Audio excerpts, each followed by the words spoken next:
എല്ലാവർക്കും good morning. ഇപ്പൊ സമയം രാവിലെ 5 മണി. ഇന്നലെ അമ്മേനെ ഒരു പൊടി ഞാൻ ഉറങ്ങിയിട്ടില്ല. ഞാൻ മാത്രമല്ല, പലരും ഉറങ്ങിക്കാറില്ല. ഇന്നത്തെ ദിവസത്തിന്റെ പ്രത്യേകതയാണ് നമ്മളെ അണ്ണന്റെ പുതിയ പടം റിലീസാണ്. മലൈക്കോട്ടെ വാലിബൻ. അണ്ണ അഭിനയിച്ചുകൊണ്ട് എന്തായാലും പൊളിയായിരിക്കും. അതിനെക്കാട്ടി പൊളിയായിരിക്കുക കാര്യത്തിലാണ് അതിന്റെ സംവിധായകര് ലിജോ ജോസ് പെല്ലിശ്ശേരി. കഴിഞ്ഞ വർഷത്തെ സ്റ്റേറ്റ് അവാർഡ് കിട്ടിയ ആള്, മമ്മൂക്കെ നായകനാക്കി ചെയ്ത പടത്തിന് അവാർഡ് കിട്ടിയ ആളാണ്. എന്തായാലും ഗംഭീരമായിരിക്കും. ഇത് പുറപ്പം പടമായിരിക്കും. ഞാൻ 6:30 ഷോയാണ് ബുക്ക് ചെയ്തിരിക്കുന്നത്. അവിടെ ആരാധകരെ കൊണ്ട് നിറഞ്ഞിരിക്കുകയാണ്. ആരാധകരെല്ലാം മറ്റേ ചെണ്ടമേളം, കളർ പുക, കളർ പേപ്പർ എല്ലാം ഉണ്ട്. അപ്പൊ അതിനിടയ്ക്ക് നമുക്കും പോയി 2 ഡാൻസ് കളിക്കാം. ഇത് വേൾഡ് വൈഡ് റിലീസും കൂടെയാണ്. അപ്പൊ എല്ലാ കേന്ദ്രങ്ങളിലും എന്തായാലും ആരാധകർ അറുമാദിക്കും, അമ്മണൻ അറുമാദിക്കും. അപ്പൊ കൂടുതൽ കഥയും പറഞ്ഞു കൊടുക്കുന്നത് ഞാൻ അവിടെ സമയമായി പോകും. അണ്ണ വാട എണ്ണ നമുക്ക് പോകാൻ വാ.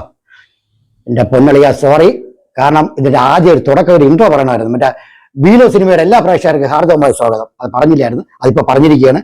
അപ്പൊ നിങ്ങളെല്ലാവരും കട്ടാക്കി ഇരിക്കുക. ഞാൻ പോയിട്ട് വരാം. വന്നിട്ട് സിനിമയുടെ വിശേഷം കൂടെ പങ്കുവയ്ക്കാം.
എന്റെ പൊന്നമ്മോ, ഗംഭീര മച്ചന്മാരെ, ഗംഭീര സിനിമ, അടിപൊളിച്ച സൂപ്പർ.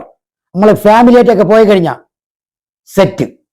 പിന്നെ അണ്ണന്റെ അഭിനയം, അത് ഏത് വേഷം കിട്ടിയാലും അണ്ണൻ പൊളിച്ചു വയ്ക്കും. ഇത് ഗംഭീരമായിട്ടാണ് അഭിനയിച്ചിരിക്കുന്നത്. പിന്നെ ലിജോ ജോസ് പെല്ലിശ്ശേരിയുടെ മേക്കിങ്, അത് സത്യം പറഞ്ഞാൽ എൻ്റെ അമ്മയുടെ എടുത്ത് പറയണം. കാരണം അങ്ങനെ ഏത് പടം അടിപൊളിയായിട്ടാണ് മേക്ക് ചെയ്യണത്. ഇത് അശ്രദ്ധ മേക്കിങ്. പിന്നെ ഓരോ ഫ്രെയിമുകളും മധു നീലോണ്ടനാണ് ക്യാമറ ചെയ്തേക്കുന്നത്.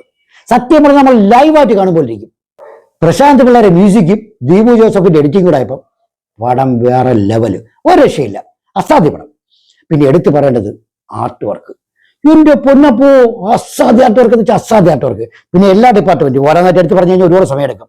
മേക്കപ്പ്, കോസ്റ്റ്യൂം, എല്ലാവരും അവരുടെ കഴിവുകൾ ഗംഭീരമാക്കി ചെയ്തിട്ടുണ്ട്. പിന്നെ അണ്ണൻ്റെ കൂടെ കട്ടയ്ക്ക് അഭിനയിച്ചേക്കുന്നത് ഹരീഷ് പേരടി, ഒരു രക്ഷയില്ലാത്ത അഭിനയം. അതുപോലെ തന്നെ കൂടെ പുതിയ ഒരുപാട് ആൾക്കാരുണ്ട്. അവരൊക്കെ മനോഹരമായിട്ടാണ് പെർഫോം ചെയ്തേക്കുന്നത്. അവർക്ക് എന്തായാലും ഉറപ്പായിട്ടും അടുത്ത പടങ്ങൾ ഉറപ്പായിട്ട് കിട്ടിയിരിക്കും. പിന്നെ അണ്ണന്റെ 3-4 സീൻസ് ഉണ്ട്, ഇമോഷണൽ സീൻസുകൾ. എന്റെ പൊന്നുരായാവേ അസാധ്യം. നമ്മൾ കരഞ്ഞു വേറെ ലെവലായിപ്പോയി നമ്മൾ. അപ്പോൾ നിങ്ങൾ ഈ പടം തിയേറ്ററിൽ പോയി കണ്ടിട്ട് എൻ്റെ അഭിപ്രായങ്ങളെ കമന്റ് രൂപത്തിൽ അറിയിക്കുക. മറ്റൊരു എപ്പിസോഡുമായി ഞാൻ വീണ്ടും വരും. അതുവരേക്കും ടാറ്റ.